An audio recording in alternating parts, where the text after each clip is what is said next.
How's it going? Welcome to this week's Q&A. Like any other week, if you want a chance at one of your questions being answered, make sure you drop a comment down below, and I'll try to get to each and every question either in the form of a response in a video just like this one or in your question itself. So the first question of the week is, what can you do to minimize oil dilution on some of these vehicles, in particular the 1.5T or anything direct injection for that matter? So some of the things you could do, especially in the wintertime, is do not let the vehicle idle for a long time, and also make sure that you're driving it a decent amount of distance to help minimize that, especially once again in the winter time for that. And also be proactive with your oil changes and do them early. I know this isn't really ideal for a lot of people, but it's definitely a way to minimize the fuel quantity in that oil. So I made a whole video on this exact subject, so I'll make sure to have that in the description section down below if you wanted to go ahead and look into that video, and maybe there'll be some more details or answers in there that you are looking for. So hopefully that answers the question for you. All right, so the next question is, should you replace your head gasket or invest in a used engine? So this question was in particular to the 1.5T, so I'll address it for that, although that may apply to any engine out there. So, but with being that these 1.5Ts are blowing these head gaskets rather early, obviously this will pertain more to that. So in my humble opinion, I'd rather replace the head gasket on what I have here in front of me, because I know the job will be done exactly the way I want to do it. Secondly, you don't know if you purchase a used engine, A, if it already has a blown head gasket, B, if it was neglected as far as maintenance goes, and C, you don't know the exact mileage that the engine you are putting into the car is. So a lot of times junkyards will say X, Y, and Z, but who really knows, right? I mean, they might just be trying to make a sell. They're not going to tell you, hey, this engine has 180,000 miles. They might wash it down a little bit to 120, 100. Now, if your engine has 60 or 70 or 80,000 miles, it does not make any sense to replace your engine with an engine with the same mileage or higher mileage. So unless if there's some catastrophic failure where maybe the block is warped, the head is warped, then maybe you want to go that route. Although personally, I'd rather get a new head, because 9 out of 10 times that's what's going to warp. A new block if needed. Do ARP head studs at that time with new OEM head gasket, and that's going to ensure you the best results possible. Also, you don't know if that engine was burning oil, had oil dilution issues. I mean, the problems could be, never ending. As far as any other vehicle goes, it's very rare that other engines are blown head gaskets. So the 2.0Ts, we're starting to see a little bit. The 2.0 hybrids, we're actually starting to see an uptick in those as well. I have a short coming up on that soon, so make sure you stay tuned for that. But typically, we're seeing tons and tons and tons of failures on these 1.5Ts. So if you get a used engine, a K24 or a J Series, J35, is most common ones out there now, chances are they're not going to blow the head gasket. If they do, then, and if it has a lot of mileage, say it has 200, 250,000, you get an engine with 100, 120,000, at that point, it would definitely make sense to just replace it with a used engine, as long as that engine was maintained, which is, again,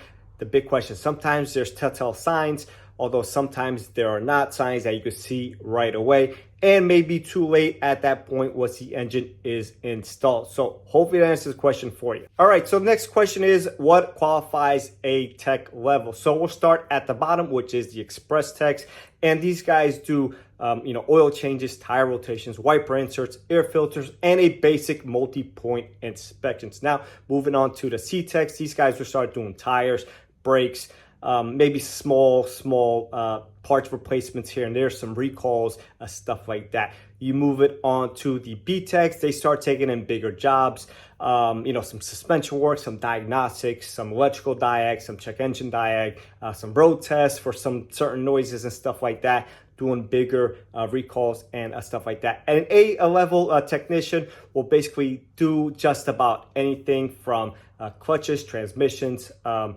maybe a head gasket, stuff like that, injectors, bigger electrical and mechanical diagnostic problems. It doesn't end there. As far as a master level technician, and I use the word master lightly because you're never truly the master of anything. There's always a new day, a new opportunity to learn. So they will take the hardest of the jobs that come through the dealership. So a car that maybe has been back 1 or 2 or 3 times, a car that maybe a lower level technician is having a hard time with, maybe a car that nothing really in particular wrong with the car, but needs some time to take it home, really drive it, take it on long test drives, again, take it home, do whatever it needs to figure out what's going on with that vehicle. That's kind of where I'm at this point. I do a lot of the bigger jobs, but I also do a lot of diagnostic works, which doesn't really, cover, pay just as good as maybe some of the other positions, but it comes with the title and it is what it is.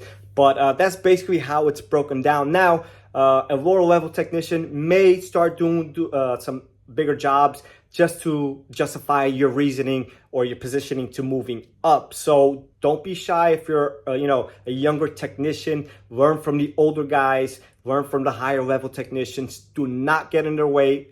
Offer your help. Use your ears. Use your eyes. Use your scent. Whatever. Use everything around you when they are working on a car, especially if it's slow, you have nothing to do. Go shadow a guy. Again, do not get in his or her way, but just kind of be, eyes, ears, and stuff like that, and learn what he's doing. Maybe after he's done, ask him, hey, why did you do X, Y, and Z, or why didn't you do that? I would have thought this is the process and you did something else. Maybe at that point, ask him or her why they chose to go with whatever they did or what they saw that you didn't see. So hopefully that answers this question for you. All right, coolant or radiator stop leaks. Is it safe to use? And the answer is absolutely not. If you have somebody recommending this, your car better be either ready for the junkyard, or you don't care about the car, or you have a severe emergency where you just have to get somewhere and this is the last resort. So that stuff does more good than harm. It ends up clogging everything: radiator, heater core, hoses, in particular smaller ones, small passages, may clog some passages in the head gasket for the coolant. So it'll actually do the opposite of what you want it to do. Yes, it won't leak, but now you don't have anything cooling your engine. So you're only going to cause yourself more damage than you need to. So if you're, thinking about using any sort of coolant or radiator stop leak, stop right now. Go return that to the store. It should be illegal to sell that stuff. It should only be in an absolute emergency. And even then, I'd rather just wing it, just warp the head if the car's overheating, than put that stuff and cause damage to your entire coolant system effectively at that point. It's going to cause you a lot of money in parts, and it can be very labor intensive, and you're going to regret that you ever put that stuff in your vehicle. So my big answer is no way, and hopefully that answers the question for you. All right, and last but not least, question of the week. And if you have a question that you want being answered, make sure you do drop a comment down below. So the question is, what causes premature catalytic converter failures? So a number of things could be, not including maybe everything. There might be some other possibilities, but cheap or low quality fuel causing some detonation, which will lead to misfires that will effectively ruin your catalytic converter. Also, if your car is running poorly, off timing, whatever the case may be, if it's not running efficiently, it's going to end up damaging that catalytic converter prematurely. Also, if it's consuming oil, this is another big thing that damages these catalytic converters. And obviously, that would be a secondary issue caused by a primary issue in both of those cases. Now, these aren't the only two things that damage these catalytic converters, although in most cases, this is what we end up seeing. So that's just the way it is. These catalytic converters do not want to take abuse. They're very sensitive. They're very, very expensive. I saw one quoted the other day for a 2.0 T Accord for like $4,000 or some crazy thing. I couldn't even believe it. It was crazy. But yeah, try to use good fuel, good quality fuel, especially on a turbo vehicle, especially in the summer months. I don't care what anybody says, that the math is there, and it is proven that an engine will run cleaner on higher octane fuel.